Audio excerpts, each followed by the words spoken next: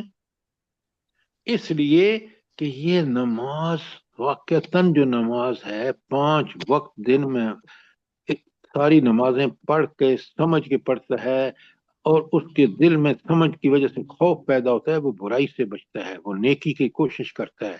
یہ ساری صفات اس میں اسی وقت آتی ہیں جہاں جن کا بیان ہے جب وہ نماز ٹھیک پڑھتا ہے، نماز کو قائم کرتا ہے. آپ ان چیزوں کو بڑا نوٹ کریں. قرآن جس چیز کا حکم دے رہا ہے تو اللہ کہتے ہیں پھر ایک اور صفت بتائی ہے. اب دیکھیں نا وہ فحاشی کے قریب جائے گا. کیوں؟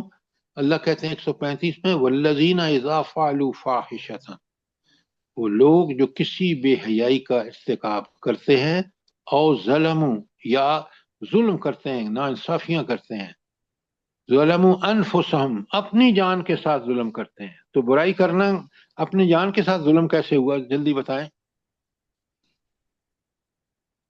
اپنی جان کو ہلاکت بنا سر دیتے ہیں. اپنی جان کے ساتھ ظلم یہ ہوا کہ جب وہ دنیا میں بھی اللہ تعالیٰ اس برائی کی وجہ سے اس کو رسوا کر دیتے ہیں، اور آخرت میں اس کو سخت ترین عذاب کا سامنا کرنا پڑتا ہے. بالکل آپ نے ٹھیک کہا کہ ایسا شخص جو دنیا میں برائی کرتا ہے وہ اصل میں اپنی ذات، اپنے لیے نقصان کا بندوبست کرتا ہے، اللہ کی رحمتوں سے محروم، لعنتوں کا مستحق، اور آخرت میں جہنم میں جائے گا. تو اس لیے اللہ کہہ رہے ہیں کہ ذرا غور کرو کہ وہ لوگ جن سے اگر کہیں والذین اذا فعلوا فاحشۃ او ظلموا انفسهم ذکروا اللہ، تو اللہ کو فوراً یاد کرتے ہیں. دنیا میں آپ دیکھیں یہ دنیا امتحان گاہ ہے. اللہ نے برائیاں نیکیاں سب کچھ رکھا ہے. مومن ہمیشہ کوشش کرتا ہے، لیکن اگر کسی وقت اس سے کوئی فحش کام ہو جائے یا کہیں ظلم کر بیٹھے، فوراً اللہ کے پاس اللہ کو یاد کرتا ہے کہ اللہ میں نے بڑی غلطی کی ہے، استغفار کرتا ہے، اللہ کی طرف رجوع کرتا ہے، توبہ کرتا ہے. یہ کون ہے؟ یہ محسن ہے. تو غلطیاں ہوتی ہیں لیکن غلطی کے فوراً بعد اللہ سے معافی مانگنا، اس کا ذکر کرنا. ذکر میں نے آپ کو بتایا ہے، ایک ذکر ہے دل میں ذکر کرنا، ایک زبان سے ذکر کرنا، ایک عمل سے ذکر کرنا. وہ تینوں ذکر کرتا ہے.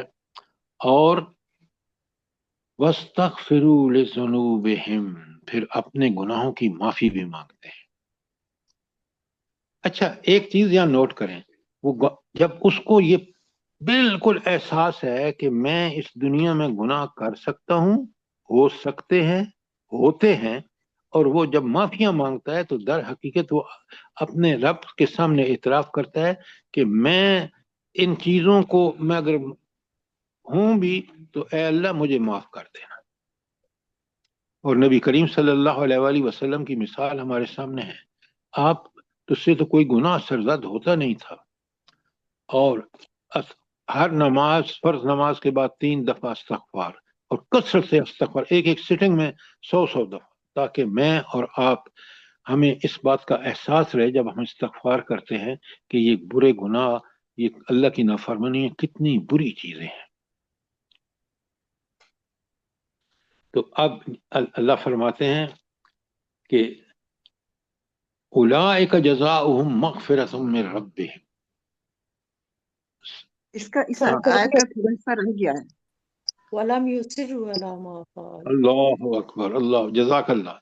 135 میں فرمایا وَلَمْ يُصِرُّوا عَلَىٰ مَا فَعَلُوا وَهُمْ يَعْلَمُونَ، اور اس وہ سے پہلے اپنے، کا بھی رہ گیا، وَمَن يَغْفِرُ الذُّنُوبَ إِلَّا اللَّهُ۔ جی بالکل، ومن یغفر الذنوب۔ اچھا اب اس میں تو آپ کو صاف پتہ ہے کہ یہ طاقت صرف قدرت اللہ کے پاس ہے۔ کیوں؟ گناہوں کی سزا بھی وہی دے گا، معاف بھی وہی کرے گا، لہٰذا گناہوں کی معافی مانگنا ایک مومن کا فرض ہے، اور اس کے بعد گناہوں سے بچنا بھی اس کا فرض ہے۔ اگر صرف معافی مانگے گا اور گناہ کنٹینیو کرے گا جیسے آج ہم کر رہے ہیں، بڑا غلط ہے۔ ایسی توبہ نصوح کا حکم دیا ہے کہ اس توبہ کے بعد انسان برائی کو پلٹ کر بھی نہ دیکھے۔ لہٰذا یہ وہ لوگ ہیں کہ وَمَن يَغْفِرُ الذُّنُوبَ إِلَّا اللَّهُ، اللہ کے علاوہ کوئی گناہوں کو معاف نہیں کر سکتا۔ کیوں؟ اس کے فرامین برحق، اگر اس حق کی مخالفت کی ہے تو اس کا مجرم بن گیا۔ لہٰذا اب اسی سے معافی مانگے گا، اور سچی پکی معافی مانگے گا، معاف کر دے گا، بشرطے کہ پھر وہ اس کا ارتکاب نہ کرے۔ اور پھر فرمایا وَلَمْ يُصِرُّوا عَلَىٰ مَا فَعَلُوا وَهُمْ يَعْلَمُونَ، اور وہ اپنے اس غلط فعل پر جانتے بوجھتے اصرار نہیں کرتے۔ کہ جو آج آپ دیکھ رہے ہیں نا، کہ آپ ذرا نوٹ فرمائیں، پتہ ہے لوگ کیا کہتے ہیں برائی کر کے نا، اللہ غفور الرحیم ہے جی۔ او اللہ غفور الرحیم کب ہے؟ یہ یہاں بتا دیا کہ جب تم معافی مانگ کے یہ دوبارہ نہیں کرو گے، اگر تم بار بار کرو گے تو اللہ غفور الرحیم نہیں ہے، اللہ شدید العقاب ہے۔ اللہ سر گناہ اکبر۔ کرتے ہیں تو سارے محفل اس کا بڑے فخر سے اعلان کرتے ہیں۔ وہ اس لیے کہ ان کو پتہ ہی نہیں کہ یہ کتنا بڑا جرم کر رہے ہیں۔ وہ اس کو معاشرے میں جب یہ چال چلن ہوتا ہے جو آپ ہمارے معاشرے میں ہے نا، آپ دیکھ لیں کہ کس طرح اکڑ کے جرم کرتے ہیں۔ اللہ معاف کرے، توبہ کا کہیں دور دور نشان نہیں ہے۔ تو اللہ فرماتے ہیں یہ جانتے بوجھتے وہ ہرگز نہیں کرتے۔ اور آیت 136 میں فرمایا اولئک جزاؤہم مغفرۃ من ربہم، یہ لوگ جو پکی سچی توبہ کر کے اور اللہ کے ہو کے رہ جاتے ہیں اور پھر برائی کا ارتکاب نہیں کرتے، اللہ کہتے ہیں اولئک جزاؤہم مغفرۃ من ربہم، یہ ہیں وہ لوگ جن کا بدلہ ہے کہ ان کے رب کی طرف سے مغفرت ہے۔ رمضان کا مہینہ ہے، کثرت سے مغفرت مانگیں اور قرآن سے جڑ جائیں، قرآن کو پڑھیں، سمجھیں، ان احکامات پر کما حقہ عمل کریں۔ اچھا، وَنِعْمَ أَجْرُ الْعَامِلِينَ، وَنِعْمَ أَجْرُ الْعَالِمِينَ۔ سر جی اوپر یہ والا رہ گیا جنات تجری سر من تحتها الانہار۔ اچھا یہ بتائیں، یہ قرآن کا ایک بڑا پیارا جملہ ہے جو اللہ بار بار کہتے ہیں جنات تجری من تحتها الانہار، اور آگے اس میں خالدین فیہا۔ ذرا نوٹ فرمائیں اس کو، یہ قرآن بار بار کیوں کہتا ہے؟ مجھے یہ بتائیں۔ کبھی آپ نے سوچا کریں کہ یہ اللہ کی باتیں کتنی زبردست ہیں۔ سر دنیا میں بھی بغات اور جو پانی بہ رہا ہوتا ہے، آبشاریں، یہ انسان کو بہت اٹریکٹ کرتی ہیں، بہت اچھی لگ رہی ہوتی ہیں۔ تو اللہ تعالیٰ یہ فرماتے ہیں کہ یہ انعام ہوگا جنت میں جس میں ہمیشہ رہیں گے، اور ان باغوں کی مثال تو دنیا کے باغوں سے ملتی جلتی ہے ہی نہیں۔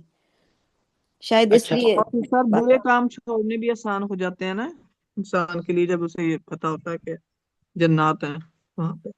اچھا اب میں آپ کو بتاتا ہوں جو میں نے اس سے کنکلوڈ کیا ہے، ممکن ہے میری بات ٹھیک نہ ہو، وہ یہ ہے، دیکھیں کہ کتنی خلقت حضرت آدم سے آج تک، اب ان سب کو وہاں جنت کی زندگی میں کھانا پینا رہنا آسائشیں دینی ہیں، اور یہ سوائے ایسے باغ جن کے نیچے سے نہریں بہتی ہوں کہ وہ انسان کی رہائش کے لیے بھی ساری سہولیات، کھانے پینے کی ساری سہولیات، سب چیزیں وہاں، اس وجہ سے اللہ تعالیٰ کہتے ہیں بار بار کہ ان جنتیوں کو میں کیا دوں گا۔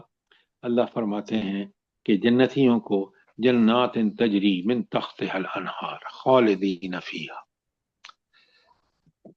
اچھا میں نے کئی دفعہ آپ کو بتایا ہے کہ میرے استاد مرحوم تھے، اللہ تعالیٰ ان کی قبر کو نور سے بھر دے، وہ یہاں جب NED انجینئرنگ کالج سے انہوں نے استعفیٰ دے لیا تو وہ ایک پروگرام کے ایڈوائزر بن گئے، جو امریکن وہ آتے تھے فارمر، ان کو یہاں پاکستان میں ٹور کراتے تھے، دکھاتے تھے۔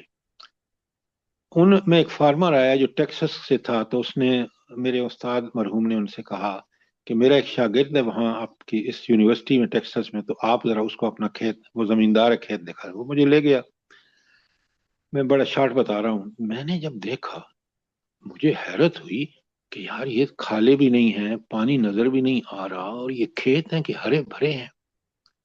اب میں نے سوچا کہ میں اسے یہ تو نہ کہوں کہ یہ کہاں ہیں تمہارے کھالے، تو میں نے اسے سوال کیا کہ how do you water these plants, تم ان کھیتوں کو پانی کیسے دیتے ہو؟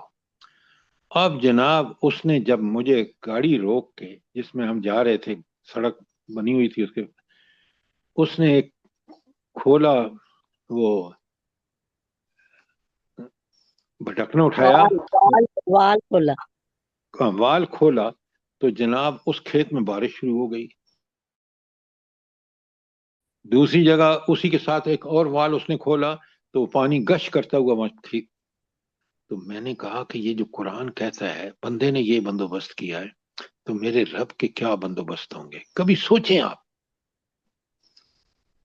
تو اللہ یہ بار بار جو کہتا ہے نا، تو یہ آپ کے لیے جو جنت کا سامان ہے نا، ساری سہولتیں آرائشیں، وہ ان باغوں کی وجہ سے ہوں گی، جہاں ہمیشہ بہار رہے گی، کبھی خزاں نہیں آئے گی، کھانا پینا ہو، رہنا ہو، آپ کو جب بھی موڈ ہو آپ وہاں گھومیں گے، مزے اڑائیں گے۔ اللہ اکبر، اللہ تعالیٰ مجھے بھی اور آپ کو یہ چیزیں نصیب کرے جنت کی۔ آمین ثم آمین۔ اچھا اللہ تعالیٰ کہتے ہیں 136 میں اولئک جزاؤہم مغفرۃ من ربہم وجنات تجری من تحتها الانہار خالدین فیہا۔ آگے خود ہی قرآن اللہ فرماتے ہیں وَنِعْمَ اجر العاملین، اور کیا ہی اچھا بدلہ ہے عمل کرنے والوں کا۔ سوچیں، کبھی غور کریں کہ وہ لوگ جو بیچارے یہاں اللہ کے لیے جی رہے ہیں، اللہ کے لیے ساری مصیبتیں برداشت کر رہے ہیں، کتنا بڑا انعام ہے جو اللہ نے ان کے لیے رکھا ہے جنت کی شکل میں، باغوں کی شکل میں۔ اس لیے اللہ کہتے ہیں وَنِعْمَ اجر العاملین، اور ان عمل کرنے والوں کا کیا خوب ہی اچھا بدلہ اللہ تعالیٰ عطا فرمائیں گے۔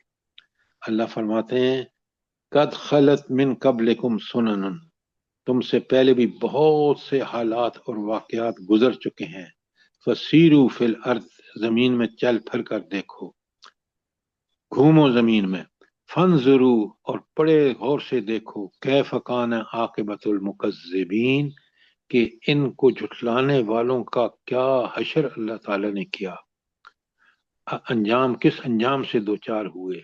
آپ دیکھ لیں، تاریخ اٹھا کے دیکھ لیں، آپ فرعون کو دیکھ لیں، نمرود کو دیکھ لیں، حامان کو دیکھ لیں، کس کس کو دیکھیں۔ اور آج کے دور میں نے شاہ کا ایران اس وقت دیکھا ہے جب میں وہاں موجود تھا شلم برجے میں، پوری طرح دیکھا اور بڑے غور سے دیکھا۔ آپ کو اندازہ نہیں کہ ایران کتنا خوبصورت ہے، ایران کتنا بگڑا ہوا تھا شاہ کے زمانے میں، پھر حضرت امام خمینی آئے اور انہوں نے کس طرح ایران کی شکل و صورت میں تبدیل کر دی. اور آج آپ دیکھیں، آج تاریخ آپ کے سامنے ہے، امریکہ اور نیچن ہوا ہے کہ آپ 2 منٹ میں ختم کر دیں گے، اور اب کس قدر پریشان ہیں. یہ سب رب کے کمال ہے کہ کس طرح ان مکذبین کو اللہ تعالیٰ نمونہ ان کا انجام کتنا برا ہوتا ہے. آپ کو نہیں پتا کہ امریکہ میں کس قدر مظاہرے اس کے خلاف شروع ہو چکے ہیں، اور سپریم کورٹ نے کیا رولنگ دی ہے کہ اس نے یہ فیصلہ ہی غلط کیا. اور اللہ نے ہمارے لیے دیکھیں بڑی خوشخبری ہے، ھذا بیان للناس، اللہ اکبر. یہ قرآن کیا ہے؟ یہ لوگوں کے لیے وضاحت ہے اور ہدایت اور نصیحت ہے. ھذا بیان للناس وہدی وموعظۃ للمتقین.